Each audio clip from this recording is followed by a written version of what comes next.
Fox welcome back to my new video. അപ്പോൾ കുറേ നാളുകൾക്ക് ശേഷമാണ് ഞാനൊരു വീഡിയോ ആയിട്ട് വരുന്നത്. അപ്പോൾ ഇന്നത്തെ വീഡിയോ എന്ന് പറയുന്നത് ഒരു വണ്ടീനെ പറ്റിയാണ്. അപ്പോൾ ഞാൻ കുറേ നാളായിട്ട് ആഗ്രഹിച്ചത്, അത് എൻ്റെ ചെറുപ്പകാലം തൊട്ട് ഞാൻ ആഗ്രഹിച്ചൊരു വണ്ടി ഞാൻ സ്വന്തമാക്കി. കുറേ ലേറ്റായിട്ടാണ് സ്വന്തമാക്കിയത്. ഡിസ്കണ്ടിന്യൂഡ് വണ്ടിയാണ്. അതിൻ്റെ ന്യൂ ജനറേഷനൊക്കെ ഇപ്പോൾ ഓൾറെഡി മാർക്കറ്റിലുണ്ട്. അപ്പോൾ ഇന്നത്തെ വീഡിയോ എന്ന് പറയുന്നത് ഈ വണ്ടി ഈ ടൈമിൽ അത് 2025 മേടിക്കാൻ പറ്റിയ വണ്ടിയാണോ, ഒരു ഫാമിലിക്ക് യൂസ് ചെയ്യാൻ പറ്റിയ വണ്ടിയാണോ, ഇല്ലാന്നുണ്ടെങ്കിൽ നമുക്ക് ഡെയിലി യൂസിന് പറ്റിയ വണ്ടിയാണോ എന്നൊക്കെ കൂടിയിട്ടുള്ള ഒരു കൺസോളിഡേറ്റുള്ളൊരു വീഡിയോ ആണ്. അപ്പോൾ നമുക്ക് വീഡിയോയിലോട്ട് കിടക്കാം. ഇതാണ് ഞാൻ പറഞ്ഞ വണ്ടി. ഇതാണ് മഹീന്ദ്ര താർ 2011 മോഡലാണ്. അതായത് ഫസ്റ്റ് ജനറേഷൻ താറാണ് നമ്മളിപ്പോൾ കണ്ടുകൊണ്ടിരിക്കുന്നത്. അപ്പോൾ ഈ വണ്ടി ഞാൻ കുറച്ച് നാളായി മേടിച്ചിട്ട്. അപ്പോൾ എൻ്റെ കയ്യിലുണ്ടായിരുന്നു, ഞാൻ ഹോണ്ട സിറ്റി സെയിൽ ചെയ്തു, എന്നിട്ട് ഈ വണ്ടി മേടിച്ചാണ്. അപ്പോൾ ഈ വണ്ടിയായിട്ട് എനിക്ക് വലിയ എക്സ്പീരിയൻസ് ഒന്നും ഉണ്ടായിരുന്നില്ല. അപ്പോൾ ഇതാണ് എൻ്റെ ഫസ്റ്റ് ടൈം എക്സ്പീരിയൻസ്. അപ്പോൾ നമ്മുടെ ഒരു ആഗ്രഹം സബലീകരിക്കാൻ വേണ്ടിയിട്ട് എടുത്തൊരു വണ്ടിയാണ്. അത് ഞാൻ എന്താ പറയുക, 12th പഠിക്കുമ്പോഴാണ് ഈ വണ്ടി റിലീസ് ചെയ്തത്. അപ്പം അന്ന് തൊട്ട് കിടക്കുന്ന ഒരു ആഗ്രഹമാണ് മഹീന്ദ്ര താർ എന്ന് പറയുന്നത്. അത് നമ്മൾ അന്നൊക്കെ കാണാൻ മാത്രം പറ്റിയിട്ടുള്ളൂ. അപ്പോൾ വണ്ടിക്ക് ചെളിയൊന്നും നോക്കണ്ട, ഞാൻ ഈ അടുത്ത് കഴിഞ്ഞ ദിവസം ഓഫ് റോഡൊക്കെ പോയി വന്നതാണ്. അതുകൊണ്ടാണ് ഈ ഇത്രയും എന്താ പറയുന്നത്, ഇത്രയും ഡേർട്ടി ആയിട്ട് വണ്ടി കിടക്കുന്നത്. അതായത് ഫുള്ള് നോക്കാം, നിങ്ങൾക്ക് ഫുൾ ഡേർട്ടിയാണ് ഗൈസ്. ഇതാണ് ഫസ്റ്റ് ജനറേഷൻ താറ്. അപ്പോൾ ഈ അലോയ് വീൽസൊക്കെ അപ്ഗ്രേഡഡ് ആണ്. നോർമലി 2011 താറിനൊക്കെ വന്നുകൊണ്ടിരുന്നത് 15 ഇഞ്ച് റിമ്മും അതേപോലെ 235 സെക്ഷൻ ടയറാണ്. അപ്പോൾ നമ്മളിത് അപ്ഗ്രേഡ് ചെയ്തിട്ടുണ്ട്, 16 ഇഞ്ചിലോട്ട് അപ്ഗ്രേഡ് ചെയ്തിട്ടുണ്ട്. അതേപോലെ തന്നെ 245 സെക്ഷൻ ടയർ ഇട്ടിട്ടുണ്ട്, കാരണം കുറച്ച് ബ്രേക്കിംഗ് എഫിഷ്യൻസി കൂടാൻ വേണ്ടിയിട്ടാണ്. അതേപോലെ തന്നെ ഓഫ് റോഡ് ബമ്പേഴ്സ് കയറ്റിയിട്ടുണ്ട്. ഓഫ് റോഡ് തന്നെ യൂസ് ചെയ്യാൻ വേണ്ടിയിട്ട് നമ്മൾ ഫോഗ് ലാമ്പ്സ് കയറ്റിയിട്ടുണ്ട്. വൈറ്റ് ഫോഗ് ലാമ്പാണിത്. ഇത് ലോങ് ത്രോ ഉള്ള ഫോഗ് ലാമ്പുണ്ട്. അതേപോലെ തന്നെ നമുക്ക് ക്ലിയറൻസിന് വേണ്ടിയിട്ടാണ് ഈ ഫോഗ് ലാമ്പ് യൂസ് ചെയ്തേക്കുന്നത്. അതുപോലെ ഹെഡ്ലൈറ്റ് അപ്ഗ്രേഡ് ചെയ്തിട്ടുണ്ട്. 100 വാട്ട്സ് ആക്കിയിട്ടുണ്ട്. അതേപോലെ തന്നെ നമുക്ക് ഈ ഫെൻഡേഴ്സ് ഒന്നും ആ ടൈമിൽ വന്ന ഫൈബർ ഫെൻഡേഴ്സ് അല്ല, ഇത് ഒറിജിനലാണ് ബാക്കിലുള്ളത്. ബട്ട് ഫ്രണ്ടിലുള്ളത് 2015 ശേഷമുള്ള മോഡലിൻ്റെ ഫൈബർ ഫെൻഡർ അപ്ഗ്രേഡ് ചെയ്തിട്ടുള്ളതാണ്. ബോൾട്ടോണാണ്, നമുക്ക് വലിയ ബുദ്ധിമുട്ടൊന്നുമില്ല. അതേപോലെ നമുക്ക് റേഡിയേറ്റർ ഗാർഡ് നമ്മൾ യൂസ് ചെയ്തിട്ടുണ്ട്. റേഡിയേറ്റർ ഗാർഡ് യൂസ് ചെയ്യുന്നത് വളരെ നല്ലതാണ്. കാരണം എന്ന് വെച്ചാൽ അതിനുശേഷം നമുക്ക് ഡസ്റ്റോ ഇല്ലാന്നുണ്ടെങ്കിൽ ഇൻസെക്ട്സോ അങ്ങനത്തെ ഒന്നും നമുക്ക് അതിൻ്റെ ഇഷ്യൂസൊന്നും നമുക്ക് വരുന്നില്ല. പിന്നെ ഇതിൻ്റെ ഇൻറ്റീരിയർ നോക്കുകയാണെന്നുണ്ടെങ്കിൽ വെരി ബേസിക്കാണ്. നമ്മൾ ഉദ്ദേശിക്കുന്ന ലക്ഷറിയോ അങ്ങനെ ഒന്നുമില്ല. It is very basic car. ഇത്രയേ ഉള്ളൂ, വെരി ബേസിക് കാർ. നമുക്ക് ഫാൻസി ഫീച്ചേഴ്സോ കാര്യങ്ങളൊന്നുമില്ല. Very basic car. AC controls, ഇത് അഡീഷണൽ ഞാൻ ലൈറ്റിന് വേണ്ടിയിട്ട് ഫിക്സ് ചെയ്ത സ്വിച്ചസാണ്. അതുപോലെ തന്നെ 4 വീൽ ഡ്രൈവ് ഗിയർ കാണാം, എൻഗേജ് ചെയ്ത് നോർമൽ 5 സ്പീഡ് ഗിയർ ബോക്സാണ് ഇതിൽ വരുന്നത്. വെരി ബേസിക്കാണ്. പിന്നെ അതേപോലെ തന്നെ എൻ്റെ ബാക്കിലത്തെ സീറ്റ് ഞാൻ ഇന്നോവ സീറ്റായിട്ട് കൺവേർട്ട് ചെയ്തിട്ടുണ്ട്. കാരണം ഫ്രണ്ട്സായിട്ട് ഫാമിലിയായിട്ടൊക്കെ നമ്മൾ ട്രാവൽ ചെയ്യുമ്പോൾ കംഫർട്ടിന് വേണ്ടിയിട്ടാണ് നമ്മളത് ചെയ്തിട്ടുള്ളത്. അതേപോലെ തന്നെ ചെറിയൊരു ഇതിന് വേണ്ടിയിട്ട് ഞാൻ നമ്മുടെ മിറർ, ഇത് ബൊലേറോയുടെ മിററാണ്, താറിൻ്റെ ഒറിജിനൽ മിററല്ല, ബൊലേറോയുടെ മിററാണ് അപ്ഗ്രേഡ് ചെയ്തിട്ടുള്ളത്. അതാണ് ഇതിൻ്റെ എഞ്ചിൻ ബേ. അതൊരു ബേസിക് 2.5 ലിറ്റർ CRD എഞ്ചിനാണ് വരുന്നത്. നമുക്കിതിലൊരു 105 bhp അതേപോലെ തന്നെ 250 Nm ടോക്കാണ് ഇത് ജനറേറ്റ് ചെയ്യുന്നത്. ബേസിക് ആയിട്ടുള്ളൊരു എഞ്ചിനാണ്. അത്യാവശ്യം പവർഫുള്ളാണ്. എന്ന് പറഞ്ഞാൽ 105 and 250 Nm ടോക്ക് ഈസിയായിട്ട് നമുക്ക് ഹൈവേസിൽ നമുക്ക് മെയിൻറ്റെയിൻ ചെയ്യാൻ പറ്റുന്ന ടോക്ക് ഫിഗർ അതേപോലെ പവറാണ് ഉള്ളത്. പക്ഷേ ഇതിൽ ഏറ്റവും വലിയ പ്രോബ്ലം എന്ന് പറഞ്ഞാൽ ഇതിൻ്റെ പവർ ഹാൻഡിൽ ചെയ്യാനുള്ള ബ്രേക്സ് അല്ലെങ്കിൽ ബ്രേക്കിംഗ് എഫിഷ്യൻസി വണ്ടിക്കില്ല. ബ്രേക്കിംഗ് എഫിഷ്യൻസി എന്ന് പറഞ്ഞാൽ ബ്രേക്ക് നല്ലതാണ്, പക്ഷേ ഇത് പിടിച്ചു നിർത്താനുള്ള പവേഴ്സ് ഒന്നും നമ്മുടെ വണ്ടിക്കില്ല. വണ്ടിക്ക് ഓൾമോസ്റ്റ് 1.7 tons വെയിറ്റ് ഉണ്ട്. പക്ഷേ അത് നമ്മൾ ഇപ്പോൾ അത്യാവശ്യം സ്പീഡിൽ പോയിട്ട് ഒരു 80 പോയിട്ട് നമുക്ക് സഡനായിട്ട് കാറ് ബ്രേക്ക് പിടിച്ച് നിർത്തുന്ന പോലെ ഈ വണ്ടി നമുക്ക് എഫിഷ്യൻ്റായിട്ട് നിർത്താൻ പറ്റത്തില്ല. വണ്ടി ലെഫ്റ്റിലോട്ടോ റൈറ്റിലോട്ടോ വലിഞ്ഞു പോകാം, ഇല്ലാന്നുണ്ടെങ്കിൽ ഫ്രണ്ടിലോട്ടോ വണ്ടിക്ക് വിട്ട് ഇടിക്കാൻ പറ്റും. അപ്പോൾ അത് കാൽക്കുലേറ്റ് ചെയ്തിട്ട് മാത്രമേ നമുക്ക് ഈ വണ്ടി ഓടിക്കാൻ പറ്റത്തുള്ളൂ. ഇത് ഓഫ് റോഡിൽ നമുക്ക് യൂസ് ചെയ്യാൻ വളരെ നല്ലതാണ്, കാരണം നല്ല ടോർക്കുണ്ട്. പിന്നെ ഇതിലുള്ള ഇഷ്യൂ എന്ന് പറഞ്ഞാൽ ലോ ഇൻ ടോർക്ക് ഭയങ്കര കുറവാണ്. ഇത് നമ്മൾ ഓഫ് റോഡൊക്കെ യൂസ് ചെയ്യുമ്പോൾ നമുക്ക് 4 ഹൈയിലിട്ടാണ് യൂസ് ചെയ്യുന്നതെങ്കിൽ ലോ ഇൻ ടോർക്ക് ഇച്ചിരി കുറവാണ്. ബട്ട് സ്റ്റിൽ എഞ്ചിൻ അടിപൊളിയാണ്. അപ്പോൾ ഇതിൽ നമുക്ക് എഞ്ചിനൊക്കെ കാണാം. ഇതാണ് ടർബോ ചാർജർ. ഇതിലുള്ള ടർബോ ഇതിൽ നമുക്ക് കാണാം. This is a turbo and ബേസിക്കാണ്. റേഡിയേറ്റർ ഉണ്ട്, റേഡിയേറ്റർ ഫാന്, ഇൻ്റർകൂളർ ഫ്രണ്ടിലുണ്ട്. That's it. Very simple vehicle. Hydraulic ക്ലച്ചാണ്, എൻ്റെ ഹൈഡ്രോളിക് ക്ലച്ചാണ്. ഇതിനൊരു വെറ്റ് ടൈപ്പായിട്ടുള്ള ഒരു ഫിൽറ്ററാണ് വരുന്നത്. അപ്പോൾ അത് നമുക്ക് എന്താ പറയുന്നത്, എവറി 10,000 സർവീസിൽ ഇല്ലെങ്കിൽ ഇയർലി വൺസ് മാറുന്നത് വളരെയധികം നല്ലതാണ്. നമ്മളത് കുറേ നാളത്തേക്ക് വെക്കുകയാണെന്നുണ്ടെങ്കിൽ ഇതിൻ്റെ ഫിൽറ്റർ ഡ്രൈ ആയിട്ട് ഇത് പൊടിഞ്ഞ് ഇതിൻ്റെ എയർ മാസ് സെൻസറിൽ ഫസ്റ്റ് സ്റ്റക്കാവും. അതേപോലെ തന്നെ ഇതിൻ്റെ എഞ്ചിനിലോട്ട് കയറാനും ഇഷ്യൂസ് വരാനുള്ള സാധ്യതയൊക്കെയുണ്ട്. അപ്പോൾ എയർ മാസ് സെൻസറിലോട്ട് സ്റ്റക്കായി കഴിഞ്ഞാൽ ഇതിൻ്റെ എഞ്ചിൻ്റെ പുള്ളിങ് ഭയങ്കരമായിട്ട് കുറയും. ഇപ്പോൾ നിങ്ങൾക്ക് CRD ഉള്ള ആൾക്കാരുണ്ടെന്നുണ്ടെങ്കിൽ അതിൽ എഞ്ചിൻ നമുക്കൊരു വലി കുറയുണ്ട്, ഇല്ലാന്നുണ്ടെങ്കിൽ പിക്കപ്പ് ഇല്ലയെന്ന് ഫീൽ ചെയ്യുന്നുണ്ടെന്നുണ്ടെങ്കിൽ എയർ മാസ് സെൻസറിൽ ബ്ലോക്ക് വന്നിട്ടാണ് എയർ മാസ് സെൻസർ ഊരി ക്ലീൻ ചെയ്താൽ മതി. ഇത് ഈസിയായിട്ട് ചെക്ക് ചെയ്യണമെന്നുണ്ടെങ്കിൽ നിങ്ങൾ എയർ മാസ് സെൻസർ ഒന്ന് ഊരിയിടുക. ഇതിൻ്റെ സെൻസറിൻ്റെ കേബിളാണ് ഇത്. ഡിറ്റാച്ച് ചെയ്തിട്ട് നിങ്ങൾ ഡ്രൈവ് ചെയ്യുമ്പോൾ നിങ്ങൾക്ക് വ്യത്യാസം മനസ്സിലാവും. പക്ഷേ ഇത് ഡിറ്റാച്ച് ചെയ്ത് ഡ്രൈവ് ചെയ്യുമ്പോൾ കുറച്ച് സ്മോക്ക് കൂടുതൽ വരും, കാരണം എയർ ഫ്യൂൽ മിക്സർ പ്രോപ്പർ അല്ലാത്തതുകൊണ്ടാണ്. അപ്പോൾ ഒന്ന് ട്രൈ ചെയ്ത് കഴിഞ്ഞാൽ നിങ്ങൾക്ക് മനസ്സിലാവും ഇതിൻ്റെ പവർ ഔട്ട്പുട്ട് കുറയാനുള്ള കാരണം. അപ്പോൾ ഇതാണ്, ഇത് ഊരിയിട്ടിട്ട് പവർ കിട്ടുന്നുണ്ടെന്നുണ്ടെങ്കിൽ that is because of the air mass sensor proper അല്ല. അതേപോലെ തന്നെ ഫിൽറ്റർ റീപ്ലേസ് ചെയ്യാറായി. ഇതിപ്പോൾ ഫിൽറ്റർ റീപ്ലേസ് ചെയ്ത് കഴിഞ്ഞാൽ നല്ല പവർഫുള്ളായിട്ട് വണ്ടി വരും. ബേസിക് എഞ്ചിനാണ്, നമ്മൾ ഓയിൽ ലീക്കോ കാര്യങ്ങളൊന്നുമില്ല, പ്രോപ്പറായിട്ട് മെയിൻറ്റെയിൻ ചെയ്തിട്ടുണ്ട്. അപ്പോൾ നമ്മൾ യൂസ്ഡ് എടുക്കുമ്പോൾ നമുക്ക് നോക്കേണ്ട മേക്ക് ഷുവർ ചെയ്യേണ്ട കാര്യങ്ങളിലൊന്നാണ് നമ്മൾ ഓയിൽ ലീക്ക് ഇല്ല എന്നുള്ളത് മേക്ക് ഷുവർ ചെയ്യാം. എഞ്ചിൻ നല്ല കണ്ടീഷനാണ്, സ്റ്റാർട്ടിംഗ് ഒക്കെ പ്രോപ്പറാണെന്നുള്ളത് ജസ്റ്റ് മേക്ക് ഷുവർ ചെയ്യാം. ഞാനിപ്പോൾ വണ്ടി ഒന്ന് സ്റ്റാർട്ട് ചെയ്ത് കാണിച്ചു തരാം. How smooth is the engine. Okay, ഇതാണ് വണ്ടിയുടെ ബേസിക് സ്റ്റിയറിംഗ് വീല്. എനിക്ക് തോന്നുന്നു എനിക്ക് പുതിയ താറിൻ്റെ, അതായത് ഇത് കഴിഞ്ഞിട്ട് ഒരു സെക്കൻഡ് ജനറേഷൻ ഫേസ് ലിഫ്റ്റ് വന്നിട്ടുണ്ടായിരുന്നല്ലോ CRD താറിൻ്റെ, ആ സ്റ്റിയറിങ്ങിനുകൾ എനിക്ക് കുറച്ചും കൂടി കംഫർട്ടബിളായിട്ട് ഫീൽ ചെയ്ത സ്റ്റിയറിംഗ് ഇതാണ്. കുറച്ചും കൂടി സൈസ് ഉണ്ട്, യൂസ് ചെയ്യാൻ കുറച്ചുകൂടി ഈസിയാണ്. അതേപോലെ തന്നെ ഇത് ഇൻസ്ട്രുമെൻറ്റ് ക്ലസ്റ്റർ വെരി ബേസിക് ക്ലസ്റ്ററാണ്. നമുക്ക് പണ്ടത്തെ ഈ ബൊലേറോയിലൊക്കെ വന്നിരുന്നതാണ്. ബൊലേറോയിൽ ഇല്ലാത്ത ഇതിൻ്റെ എക്സ്ട്രാ ഉള്ളതെന്ന് പറയുന്നത് ഒരു ടാക്കോമീറ്ററാണ്. പിന്നെ നമുക്കൊരു ഫ്യൂൽ ഗേജ് ഉണ്ട്, ടെമ്പറേച്ചർ ഗേജ് ഉണ്ട്. നമുക്ക് ബേസിക് ആയിട്ടുള്ള ഒരു ഇൻഫർമേഷൻസ് മാത്രമേ ഇതിൽ കിട്ടത്തുള്ളൂ. അതേപോലെ ഡാഷ് ബോർഡ് അങ്ങോട്ട് നോക്കുകയാണെങ്കിൽ നമുക്കൊരു ഗ്രാബ് റെയിലുണ്ട്. കാരണം ഓഫ് റോഡൊക്കെ പോകുമ്പോൾ നമുക്ക് ഗ്രാബ് ചെയ്യാൻ വേണ്ടിയിട്ട് അധികം, കാരണം വണ്ടി ഭയങ്കരമായിട്ട് എന്താ പറയുന്നത് ചാടും. അപ്പോൾ അതിന് വേണ്ടിയിട്ട് ഒരു എക്സ്ട്രാ അഡീഷണൽ ഗ്രാബ് റെയിലുണ്ട്. നമുക്ക് എന്തെങ്കിലും സ്റ്റാർട്ട് ചെയ്ത് നോക്കാം. സിമ്പിളാണ്. ഇഗ്നിഷൻ ഉണ്ട്, ഇഗ്നിഷൻ ഓഫ് ചെയ്ത് കഴിഞ്ഞ് that's it. Engine start. Smooth ആയിട്ടുള്ള സ്റ്റാർട്ടാണ് വണ്ടിക്ക്. Can see very smooth, neatly idling vehicle. അധികം കോംപ്ലിക്കേഷൻസ് ഒന്നും ഇല്ലാത്ത എഞ്ചിനാണ്, അതുകൊണ്ടാണ് ഞാൻ പറഞ്ഞത് easy to maintain.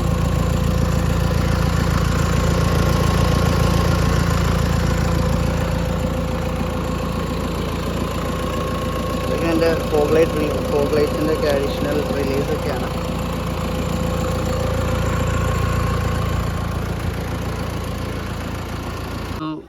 Coming to the suspension, ഇതിന് വരുന്നത് ടോർഷൻ ബീം സസ്പെൻഷനാണ്.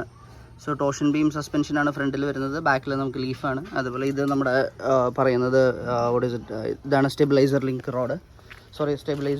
റോഡ്, അതിൻ്റെ സൈഡിലുള്ളത് ലിങ്ക്. അപ്പോൾ ബാക്കിൽ വരുവാണെങ്കിൽ നമുക്ക് ബേസിക് ആയിട്ടുള്ള ലീഫ് സ്പ്രിങ് സസ്പെൻഷനാണ്. So maintenance is very cheap, but travel comfort is on a toss. Travel comfort ഒന്നും പ്രതീക്ഷിക്കരുത്. ലോഡ് ഉണ്ടെങ്കിൽ യെസ്, ട്രാവൽസ് ഗുഡ്, ഇല്ലാന്നുണ്ടെങ്കിൽ ഇറ്റ് ഈസ് വെരി ഹാർഡ്. അതേപോലെ തന്നെ ഇതിൻ്റെ 4-wheel ഡ്രൈവ് വരുന്നത് പാർഷ്യൽ 4-wheel ഡ്രൈവ് ആണ്.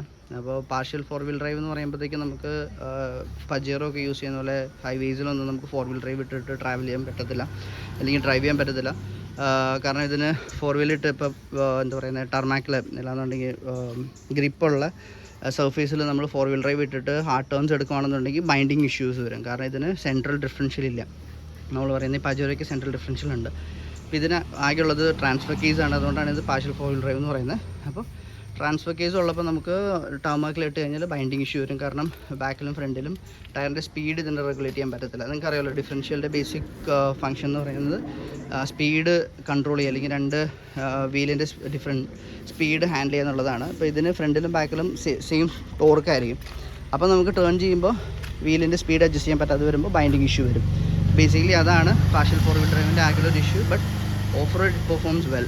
അപ്പോൾ നമുക്ക് നമ്മുടെ വണ്ടിയിൽ ഡിഫറൻഷ്യൽ ലോക്കേഴ്സ് ഒന്നുമില്ല, അപ്പോൾ അതൊരു കുറവ് തന്നെയാണ്. ഡിഫറൻഷ്യൽ ലോക്കേഴ്സ് ഉണ്ടെങ്കിൽ കുറച്ചുകൂടി നമുക്ക് ഓഫ് റോഡിൽ പെർഫോം ചെയ്യാൻ പറ്റും.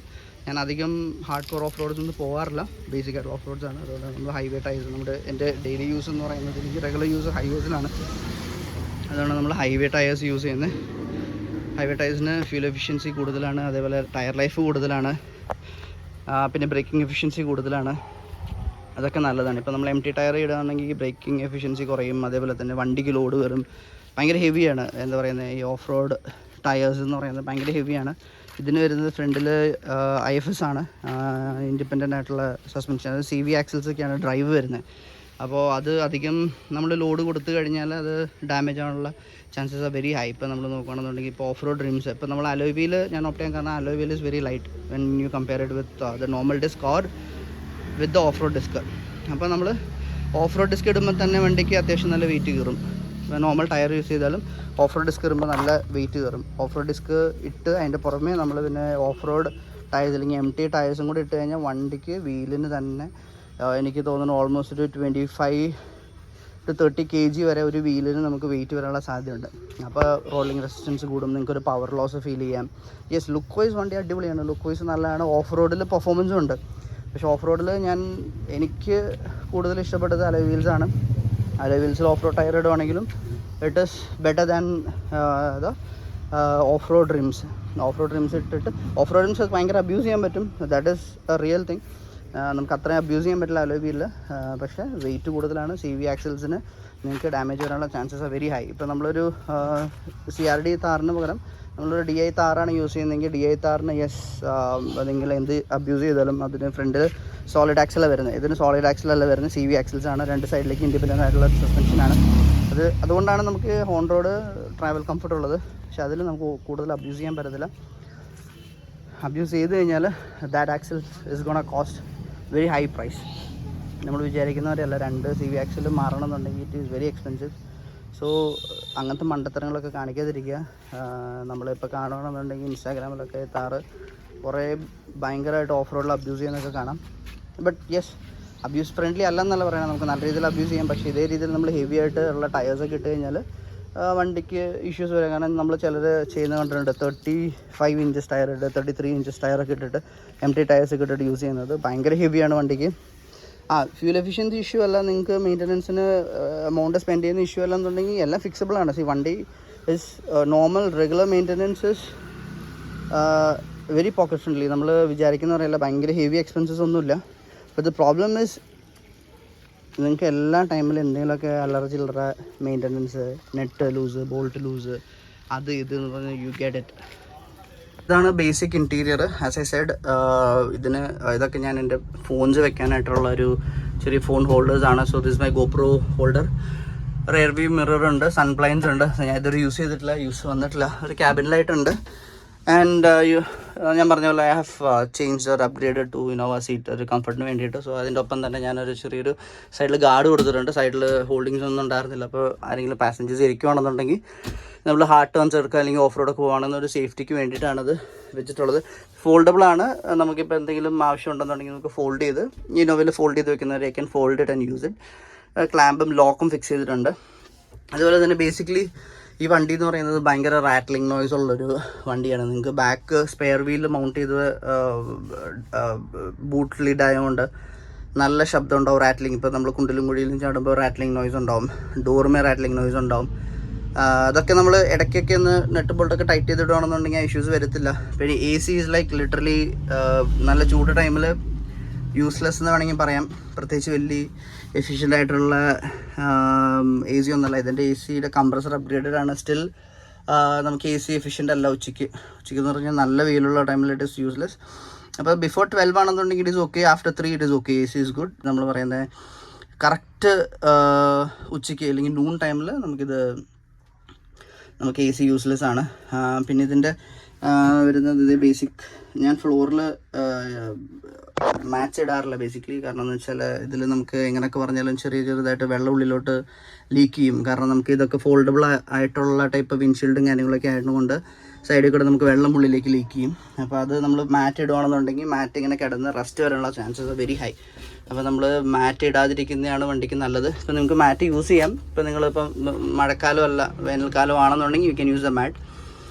അതല്ലാന്നുണ്ടെങ്കിൽ using a mat is a dumb thing. അതേപോലെ തന്നെ AC-ക്ക് വലിയ കൺട്രോൾസ് ഒന്നുമില്ല. Just switch on your low speed, that's it. വേറെ ഒന്നുമില്ല. Basic, everything is very basic. So this your 4-wheel drive engage ചെയ്യുന്ന gear. This your normal 5-speed gear.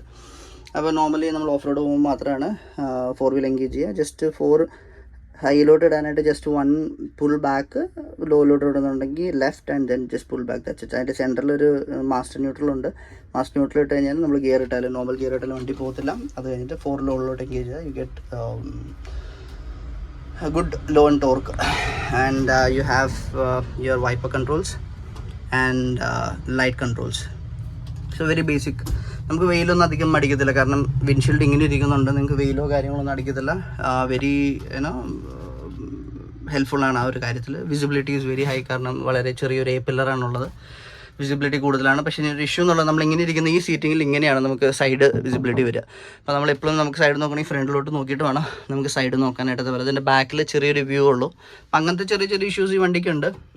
അതേപോലെ തന്നെ പിന്നെ ട്രാവൽ കംഫർട്ട്, കാറിൻ്റെ ട്രാവൽ കംഫർട്ട് പ്രതീക്ഷിച്ചുകൊണ്ട് ഒരിക്കലും നമുക്ക് ഈ വണ്ടി മേടിക്കാൻ പറ്റത്തില്ല. ബേസിക്കലി ഒരു ഓഫ് റോഡറാണ്. അപ്പോൾ നമ്മൾ ആ ഒരു സ്റ്റേറ്റ് മൈൻഡിലുണ്ടെന്നുണ്ടെന്നുണ്ടെങ്കിൽ you can buy a car. ഇത് ചുമ്മാ നമുക്ക് എടുത്ത് ചവിട്ടിപ്പറക്കി സ്പീഡിൽ പോവാം, അങ്ങനെയൊന്നും പറ്റത്തില്ല. You have to very careful drive ചെയ്യുമ്പോൾ, കാരണം എന്ന് വെച്ചാൽ ബ്രേക്കിംഗ് എഫിഷ്യൻസി കുറവാണ്. അതേപോലെ തന്നെ ഭയങ്കരമായിട്ട് വണ്ടി കുണ്ടിലും ചാടും. അപ്പോൾ അതുകൂടി നമ്മൾ ശ്രദ്ധിക്കണം. നമ്മൾ പഴയ ജീപ്പ് ബൊലേറോയൊക്കെ വെച്ച് നോക്കുമ്പോൾ അതിനേക്കാളും കംഫർട്ട് ഉണ്ട്. ബട്ട് സ്റ്റിൽ നമ്മളൊരു കാറിൻ്റെ കംഫർട്ട് ഒരിക്കലും ഇത് നമുക്ക് ഓഫർ ചെയ്യില്ല. നമുക്കൊരു സെക്കൻഡറി കാർ ഉണ്ടെങ്കിൽ മാത്രം ഗോ ഫോർ ദിസ്. ഒരു ഫാമിലിയായിട്ട് എങ്ങോട്ടെങ്കിലും പോകണമെന്നുണ്ടെങ്കിൽ ഫൺ ഡ്രൈവിന് yes you can use this. But നമ്മളൊരു ലോങ് ഡ്രൈവ് പോവാണ്, ഫാമിലിയായിട്ട് പോകണമെന്നുണ്ടെങ്കിൽ നമുക്ക് കാർ മസ്റ്റാണ്. ഈ ഒരു വണ്ടിയിൽ നമുക്ക് കംഫർട്ടബിൾ ആയിട്ട് പോയിട്ട് തിരിച്ചു വരാൻ പറ്റത്തില്ല. ഞാൻ പറഞ്ഞ AC ഇഷ്യൂസ്, അതുപോലെ തന്നെ സസ്പെൻഷൻ്റെ ഇഷ്യൂസ് വെരി ഹാർഡ്. അപ്പോൾ ഞാൻ പറഞ്ഞ പോലെ ഇതാണ് നമുക്ക് ഇതൊക്കെ ഈ ടയർ സ്പെയർ വീൽ ഇവിടെ കിടക്കുന്നതുകൊണ്ട് ഇത് കിടന്ന് ഇളകും കൂടുതൽ ചാടുമ്പോൾ. അപ്പോൾ അത് ഈ നോയ്സ് വരും. ബേസിക് ലൈറ്റ്, എനിക്കിഷ്ടമുള്ള ലൈറ്റ് ഇതാണ്, അതുകൊണ്ടാണ് ഞാൻ അത് അപ്ഗ്രേഡ് ചെയ്യാതിരുന്നത്. അതേപോലെ തന്നെ നമുക്ക് റസ്റ്റൊക്കെ നമുക്ക് ഇതിൻ്റെ ഉള്ളിൽ റസ്റ്റൊക്കെ ഉണ്ടോ എന്ന് വേണം നോക്കിയിട്ട് എടുക്കാനായിട്ട്. ചേസ് പാർട്ടാണ്, ബോക്സ് ചീസാണ്. I'm going to wash this car now താൻ. അപ്പോൾ പിന്നെ ഈ വണ്ടി നമുക്ക് കൊണ്ടുപോകുമ്പോൾ ഇതിലേയും കോൺഫിഡൻസിൽ കൊണ്ടുപോകാൻ പറ്റും. ഫുൾ കോൺഫിഡൻസ് ആണ് നമുക്ക് ഇതിലേ പോകണമെങ്കിലും. ഇപ്പോൾ നമ്മളൊക്കെ ട്രാവൽ ചെയ്യാം, ഇപ്പോൾ മൂന്നാർ, വാഗമൺ, അല്ലെങ്കിൽ എവിടെയെങ്കിലും പോകാണ്, ബാംഗ്ലൂർ, മൈസൂർ, നമുക്ക് ഫുൾ കോൺഫിഡൻസിൽ നമുക്ക് വണ്ടി എടുത്തുകൊണ്ട് പോകാം. നമുക്കൊരു പേടി വേണ്ട, അയ്യോ കുഴിയുണ്ടോ അല്ലെങ്കിൽ ഇങ്ങോട്ട് കയറാൻ പറ്റുമോ. നമുക്കിപ്പോൾ മൂന്നാറൊക്കെ പോകുന്ന വഴിക്ക് ഒരു ഓഫ് റോഡ് വഴി കണ്ടോ നമുക്ക് കയറണം എന്ന് തോന്നിക്കാൻ just engage your 4-wheel drive, just drive ചെയ്യുക. നമുക്ക് എല്ലാ ഓഫ് റോഡിനും 4-wheel ഡ്രൈവ് യൂസ് ചെയ്യേണ്ട ആവശ്യമില്ല, 2-wheel ഡ്രൈവ് തന്നെ ഈസിയായിട്ട് കയറിപ്പോകും. ബട്ട് വണ്ടി നശിക്കാണ്ടിരിക്കാനായിട്ട് നമ്മൾ 4-wheel ഇട്ടിട്ട് വെരി നോർമൽ സ്പീഡിൽ നമ്മൾ ക്രോൾ ചെയ്താൽ കൊണ്ടുപോകാറ്. പിന്നെ പടുതയുടെ ഇഷ്യൂ പറഞ്ഞുകൊണ്ട് നമുക്ക് ഡ്രൈവ് ചെയ്യുമ്പോൾ പടുത പട്ടപ്പെടാന്നുള്ളിലടിക്കും, ഇങ്ങനെ പട്ടപ്പെടാന്നടിക്കും. ഫ്യൂച്ചറിൽ ഹാർഡ് ടോപ്പ് ചെയ്യണമെന്ന് ആഗ്രഹമുണ്ട്. ഇഫ് പോസിബിൾ ഇതൊരു ഹാർഡ് ടോപ്പ് ഞാൻ ചെയ്യും. അത് ഞാൻ ചെക്ക് ചെയ്തുകൊണ്ടിരിക്കുകയാണ്. നല്ല രീതിയിൽ ഹാർഡ് ടോപ്പ് ചെയ്യുന്നവരാരെങ്കിലും ഉണ്ടെന്നുണ്ടെങ്കിൽ ഐ മൈറ്റ് ഗോ ഫോർ എന്ന ഹാർഡ് ടോപ്പ്. സോ ഫോക്സ്, നമ്മൾ ഇന്ന് വണ്ടി കഴുകാനും കൂടി പോവാണ്. അപ്പോൾ വണ്ടി കഴുകാൻ യൂസ് ചെയ്യുന്നത് കാർച്ചറുടെ പ്രഷർ വാഷറാണ്. K2 360 എന്ന് പറഞ്ഞ മോഡൽ. അപ്പോൾ ഇതിന് വരുന്നത് നമുക്ക് പർച്ചേസ് ചെയ്യുമ്പോൾ തന്നെ കിട്ടുന്ന 2 നമുക്ക് ഗണ്ണ് കിട്ടും, ഗൺ അറ്റാച്ച്മെൻറ്റ്. ഒന്ന് ഇത്, പിന്നെ ഒന്ന് ഇത്. ഇത് ഭയങ്കര പവർഫുൾ ആയിട്ടുള്ളൊരു റോട്ടറി ഗണ്ണാണ്. പ്ലസ് ഇത് നമുക്ക് പവർ അഡ്ജസ്റ്റ് ചെയ്യാൻ പറ്റുന്ന ടൈപ്പ് ഗണ്ണാണ് കാണിച്ചത്. പവർ കുറവാണ്, പവർ കൂടുന്നെങ്കിൽ പവർ കൂടും, പവർഫുള്ളാണ്. താറുള്ളൊരു ഇത് പറഞ്ഞാൽ മേടിച്ച് വയ്ക്കുന്നത് നല്ലതാണ്. കാരണം എന്ന് വെച്ചാൽ എപ്പോഴും വണ്ടിയിൽ ചെളിയായിരിക്കും, പ്രത്യേകിച്ച് ടയറൊക്കെ അപ്ഗ്രേഡ് ചെയ്ത് കഴിയുമ്പോഴത്തേക്കും ഫുൾ ചെളിയായിരിക്കും. അപ്പോൾ മെയിനായിട്ട് നമുക്ക് വാഷ് ചെയ്ത് ക്ലീനായിട്ട് കീപ്പ് ചെയ്യാൻ ഞാൻ പറഞ്ഞ റെസ്റ്റ് എടുക്കുന്ന ഇഷ്യൂ വണ്ടിക്ക് ഉണ്ടായിരുന്നു. അപ്പോൾ ആദ്യം നമുക്ക് ഈ എന്താ പറയുന്നത് വീൽ ആർച്ചേഴ്സ് 4 എപ്പോഴും ക്ലീൻ ആയിരിക്കണം. അപ്പോൾ വീക്ക്ലി വൺസെങ്കിലും വീൽ ആർച്ചേഴ്സ് നമുക്കൊന്ന് പ്രഷർ വാഷ് ഇടാൻ പറ്റുന്നുണ്ടെങ്കിൽ വളരെയധികം നല്ലതായിരിക്കും.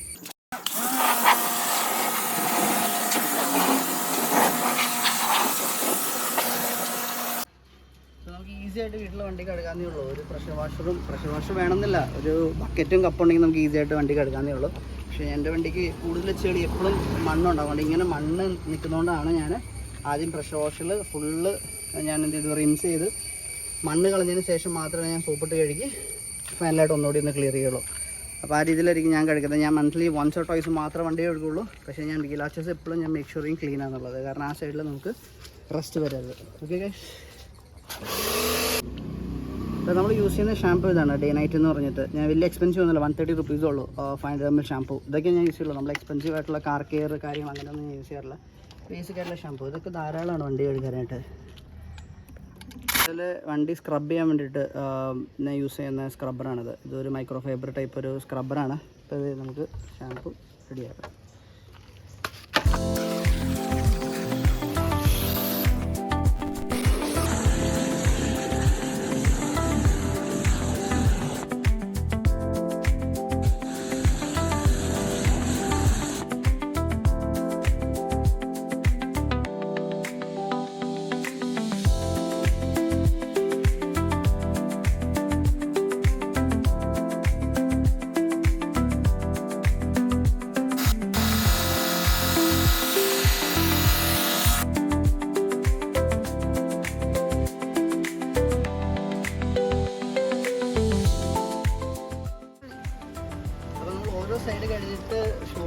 ഓരോ സൈഡ് പെട്ടെന്ന് വെള്ളം ഒഴിച്ച് കളയാൻ കാരണം എന്ന് വെച്ചാൽ ഹാർഡ് സ്റ്റെയിൻസ് വരാതിരിക്കാൻ വേണ്ടിയിട്ടാണ്. സോപ്പിൻ്റെ ഹാർഡ് സ്റ്റെയിൻസ് വരാതിരിക്കാൻ വേണ്ടിയിട്ട് ഡ്രൈ ആയി കഴിഞ്ഞാൽ നമുക്ക് സ്റ്റെയിൻസ് വരും. സ്റ്റെയിൻസ് വരാതിരിക്കാനാണ് ഒരു സൈഡ് കഴിയുമ്പോഴത്തേക്കും അടുത്ത സൈഡിലോട്ടുള്ള ടൈം എടുത്ത് ഡ്രൈ ആവും. ഓക്കെ.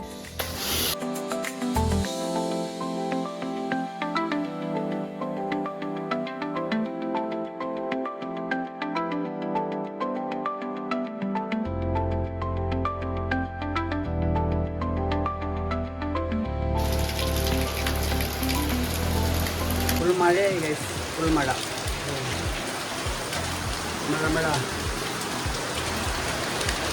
വാഷ് ചെയ്ത് കഴിഞ്ഞു.